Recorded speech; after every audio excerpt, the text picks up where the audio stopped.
आपण पाहत आहात संघर्ष नायक न्यूज, जनतेला न्याय मिळवून देणारं हक्काचं एकमेव न्यूज चॅनल संघर्ष नायक न्यूज।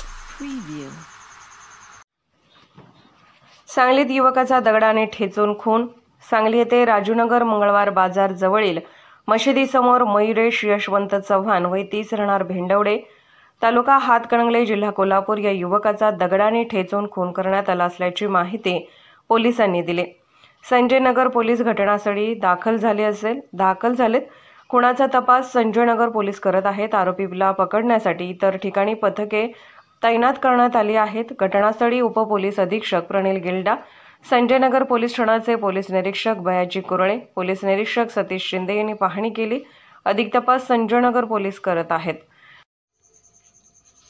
संघर्ष नायक न्यूज चॅनलला लाईक करा, शेअर करा आणि सबस्क्राईब करा।